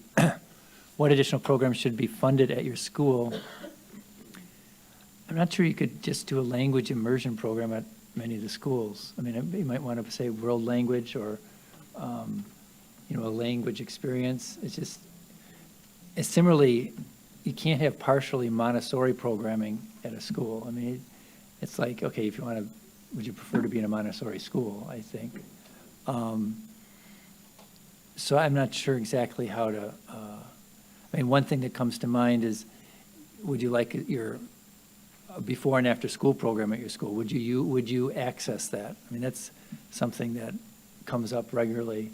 And I know that at some schools, it's not being offered because we don't have the employees, and it's not just our employees. I mean, it's like the Boys and Girls Club is searching for that because there's a ratio that has to be maintained, 1 to 18 kids, or 1 to 15 for youngest kids. And if those people aren't there, then the program is reduced or eliminated. And that is all wrapped up in when parents can pick up and drop off their kids. And I wonder if there's other programming that's portable versus changing the whole school. So just to read through that. And obviously internships, well, it depends on if your kid is in, they probably won't do it for 4 and 5 years old. So anyway, I thought that is one of the things that I think should be looked at. Perhaps another thing that I've heard is like a 3-year-old, if for elementary schools, would you send your kid if you had a 3-year-old program? Again, that's something that can be added onto a school more than a complete program. Go ahead, Director Seamson. Oh, no, I'm glad you brought that up because when I looked at that, I had a similar thought that I forgot about in my absent-mindedness, but I was wondering if that was almost like 2 separate questions. Like, so one would be, if we're thinking of a strategic plan, what programming options are you interested in for your student? Like, the Montessori and the language immersion programs that would be school-specific versus like a second, or then a second question that would be more something like an add-on. So I thought, splitting that or somehow, just didn't, so. Okay, any other questions or comments about the family survey? Director Garcia. Yeah, so I don't know if it's necessarily a separate question, or maybe it's something that can be added on to the transportation issue. And this is based on, the conversations that are fresh on my mind, and just conversations I've had with, different folks in the administration team around getting an idea as to the I guess, like, long-term impact of transportation. I know that, we're trying to, this question right here talks about, like, or the suggested question that Director Simpson was getting more at, like, the satisfaction of, like, how safe do you feel with your young kids being dropped off super late? Which I think that's important to gauge, like, satisfaction from that regard. But I think most importantly, like, is there a way that we can get to a question that talks about, like, if this is, like, families continue to be not satisfied, like, are they thinking about taking their kids to maybe another school? Just how can we integrate, these elements that have to do with, decision-making of what keeps parents in a school and then what is, like, deterring folks. And I think transportation is a big thing, an element right now. Yep. Director O'Halloran. Thank you. That actually spurred a question in my mind. Can we email families that I don't know if we have the permission to still communicate with them, but ones that we know have left the district, can we send them an email and sort of like the non-MPS parent question that I had, like, why did you leave? Can we invite you back? Those types of questions, because I do know of a number of families who left, to be completely honest, over some COVID questions. So I would love to use this opportunity to invite them back, because some of them left rather reluctantly. They would have stayed in the absence of the COVID situation. Administration. President Peterson and members of the board, the answer would be yes, but also I think we should probably look at the idea of a call to those parents as well, because some will send information back, mail it back, but last night, one of the parent coordinators talked about making personal calls to each one of those families to just find out, as long as we have, because what we want is the data. And so that is something that we could possibly do. Yeah, the parent organizer called everyone who left the school, every family, and got responses from them all. Yeah. Okay, we're moving on. Let's see. By my prediction, it's staff. Absolutely, Director Peterson.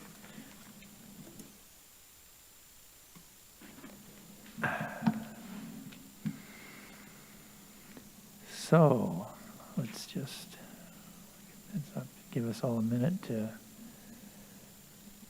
that up to look at.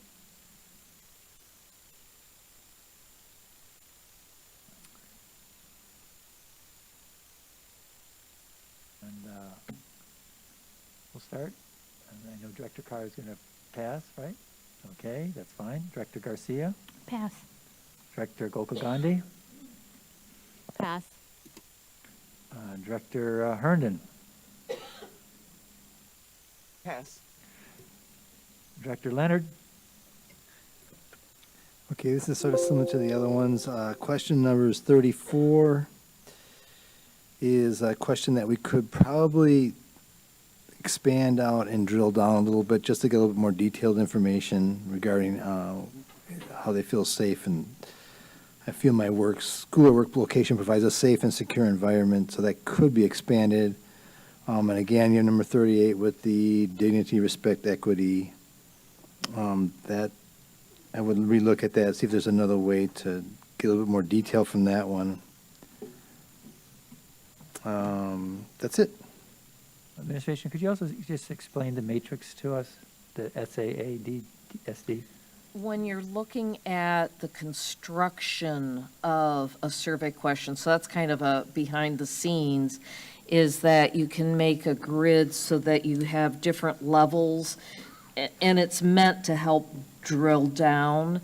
Another strategy we can look at is, if on some of these that someone has said, I strongly disagree, why? And so to have that as an open-ended question, so. Yeah. Something like that, I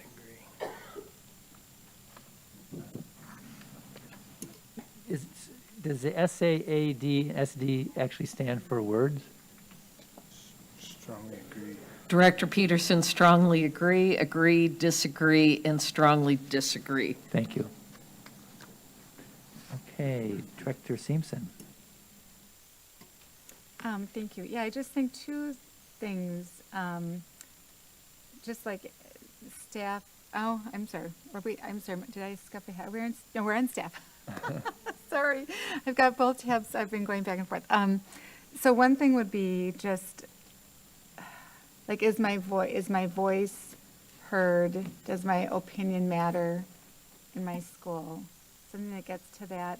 And also just that idea of collaboration, that, is there that a collaborative environment between leadership and staff?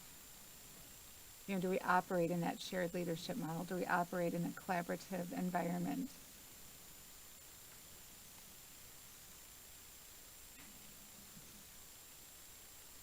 Administration. President Peterson, Director Seamson, one of the things too, and we can work on a wording of that, is that this is beyond school staff. And so it would have to be, also looking at directors and different people, because we have all work groups in this. So, Yep, that would be so we'll great. work on that. Thank you. Director Taylor. Just more of a comment. I guess I want to highly make sure and happy to see that the confidentiality. I know as being a staff before, sometimes people don't like to take it and voice their true feelings because they feel like retaliation or something else can happen. So I'm glad that we emphasize that in the beginning. Thank you. Okay. President Peterson, Director Taylor, one comment. That's partially why we went to UW Milwaukee, because we have been using them, and I believe the staff understands and knows that confidentiality has been kept. The other thing is looking at the demographics, is that they're willing to look at answers, and if a demographic group goes below 10, they will redact for us, because you're absolutely correct. It is critical that people feel that they can share their voice and just share it. Okay. I'm gonna make a comment on 39. What makes your school or district location an excellent place to work? I think I can hear some teachers saying, well, it's not an excellent place to work. And so why are they assuming this? And I'm just wondering if it's, there's somehow we can get to people who are concerned about, if of these 5 options, what would be what would best improve the work atmosphere at your location, and then think of that. And we don't want it to target anybody, but leadership obviously has a responsibility to make a work environment as productive as possible and as collaborative as possible. So leadership could be stated. Anyway, just those are a few suggestions that I have. Oh, then one other, do we have room, like if somebody's at 2 schools, can they indicate that? Because I think some people are actually half and half, right? Or 0.3 or 0.5. So just you can try to figure out that one. President Peterson, Director Taylor, I will ask, I don't know that there's a limitation that they could go in and answer, because there is a drop down. We were very careful to minimize people being able to be identifiable. What number 2 under demographics is, those are currently what was in the board book, and we will make certain that those are accurate in looking at the school and department, but then you could go back and do the survey again with okay, I work at school A, these are my answers, I work at school B. Right. Okay, let's go back to the, well, let's see if anybody else has an additional comment. Director O'Halloran. Thank you. I don't think I actually spoke on this one yet. It's all good. For number 11 and 12, where if somebody responds that they disagree or strongly disagree, that they feel professional development improves their performance or that training opportunities are provided that are relevant to their position, is there a way to provide a dynamic like you select strongly disagree and then prompt them to say, what do you want? So that we can cultivate some sort of programming for them if they feel like there's nothing available to them. And then more of a general process question. I know that we are or I believe that the administration is in fairly regular contact with leaders from MTEA, ASC. Is there a way to run these questions by staff? Ask me engineer, the engineers unit, just so that from my position, I feel qualified to speak on family questions or community, but I think there may be things that I'm not even thinking of because I don't work in the district. And so before this goes out, have we workshopped this with representatives that we have access to? Administration. President Peterson and members of the board, we will be more than happy to have a discussion with any of those groups. We meet with them on an ongoing basis. This is something that we can do, absolutely. Director O'Halloran, I apologize for skipping you originally. No, it's all good. I just, in particular, I think sometimes secretaries feel like they don't get any communication or they get left out. I may be speaking feelings that they don't have, but that's a perception that I've had. So I just want to make sure that we don't just say well, we spoke with one bargaining unit, therefore we know this is perfect. If we can just cast as wide of a net as possible, that would be great. Thanks. Anyone else wish to comment on this survey before we go to the last one and then go to the rollout questions? Okay, let's go to the student survey. President Peterson, members of the board, the student survey, we focused on grades 6 through 12 at this point. We also wanted to, at the end, there were some other items that were identified as YRBS. YRBS questions will be asked. We will have that survey done in late February, early March. So we had several suggestions that these questions be part of the strategic planning survey, but rather than put it in 2 surveys, we will gather the data on those items, which are number 27 through 32, through the YRBS. Turn it back to you. Okay. Director Carr? Okay. Director Gokul Gandhi? Okay, Director Garcia. I'm getting my alphabet mixed up here. Pass. Director Gokul Gandhi. Pass. Director Herndon. Pass. Director Leonard. Pass. Director O'Halloran. I'm not going to pass. Can we run these? I'm sorry, I'm just kidding. But I'm serious. Can we run these by the superintendent's council? Just the same, along the same vein of just workshopping them with actual users before we send it out. Or, saying community schools coordinators. Thanks, yeah. President Peterson, Director O'Halloran, we actually went to the Student Advisory Council to get their feedback about what questions. So they saw an earlier draft, And then we were asked, what questions they would like us to be asking students. Great. Any follow-up, Dr. O'Halloran? Okay. Director Simpson, Pass. Director Taylor, Thank you. Just, once again, you said 27 to 31 is for what again? Or is that just additional questions? President Mr. Peterson, Director Taylor, those items that have the parentheses and wire BS, that's the Youth Risk Behavior Survey, and that will be delivered, that is the Centers Disease Control survey that is done, and we collaborate with the Department of Public Instruction. That will be happening for 6th through 12th grade students between late February, early March. And so rather than ask them twice, we will use the data from the YRBS.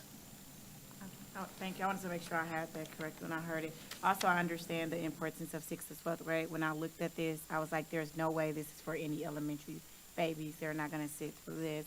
But I would like to see some questions when we're talking about 3rd to 5th graders, because I do believe at that age they can give us some insight, and those are the individuals that will become 6th and 12th graders. Not trying to make more work, but I do feel their feedback is needed.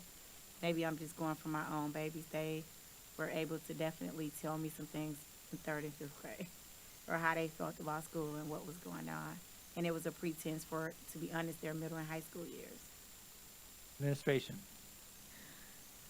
President Peterson, Director Taylor, we can look into that. One of the things is we do have the survey from the ESCC. So we do have some 4th and 5th grade data, but what we can do is look to see if there are topics that are missed, because there are about academics, there are about support, teacher trust, there is about safety and perceptions, et cetera. So that was just from last spring. So we do have data for 4th and 5th graders in that area. Okay. Any other questions from our committee or comments? Dr. Carr. I just want to say thank you for your work on this. I don't know if that was mentioned tonight. I don't say it enough, but I do thank you all for this. Definitely. It's my belief that we have still one more segment to this meeting. No, you're not bad. It's good. No, it's Almost there. Looking at the timeline, we have the timeline here. Some of the extra work of going out and getting other feedback may push us back a little bit, because every feedback loop will take time. And so we will work to get that and still try to get as close to this timeline. I will be back before you at SBP in January to give you an update, and hopefully surveys will be out by then. And we can give you an update or updates through other means of how the data collection is going. We're looking at then February and March, the analyzing and looking at the other framework areas, then developing a report with findings and recommendations moving forward, and with a final update in June. Hitting that timeline from the resolution. So how are we going to communicate this? And I've worked with Nicole Armendariz to develop a plan, and Nicole is here if there are any questions as well. We hope to have the strategic plan kickoff in January, and so part of that is what it is, why it is, et cetera, to launch the survey. We hope to do that in mid to late January, and have the results roll out in spring of '23. There are 3 areas, so here's the kickoff. The goals of the kickoff would be to provide an overview of the process and purpose, prepare folks for the survey launch and what it entails, and why we want their feedback and want their input, and share important dates. Also is the elements, how do we go about this? And that would include press release announcements, external channels such as the website, social media, and newsletters, internal channels, our meetings, emails, Thursday updates, and then actually have a survey launch, have the news releases, external channels, internal, so we've got external communication, internal, email campaign. Some of you have made some suggestions about calling and making certain that former families are involved. Key community groups, so if you have identified key community groups, and then targeting demographic outreach. So at this point, I will turn it back to you, that if you have any questions for me or Nicole. Any questions? I don't want Nicole to be silent, so I'll ask her, what do you think? Just comment a little more in terms of your expertise in terms of public relations and stuff. What do you hope that we'll be able to accomplish like this?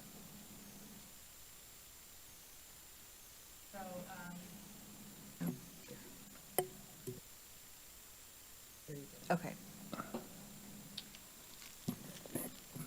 Okay, so when we were looking into this, I wanted to do a phase plan because it doesn't, you tend to not get results if you just launch the survey without any preparation. And also, we want to ensure that the community and staff and everyone understands what we're doing and why it's important. So that's why we have the strategic kickoff launch, which really is just a small communications campaign that just provides a context that is easy to understand for everybody about what our strategic plan is and why we plan to do it. Then, we should get some information absorption that will help us when we then launch the survey. So people have some context of oh, I heard about the strategic plan before, and so this may tie into it. People need to hear something, multiple times before they remember what it is, and so it just ties into doing that. And then, again, the results roll out. It's important for people to understand we're doing this plan. We created the surveys. Now what are we doing with this information? I think especially internally, when we were surveying staff and letting them say, hey, we've heard you, and here's the results.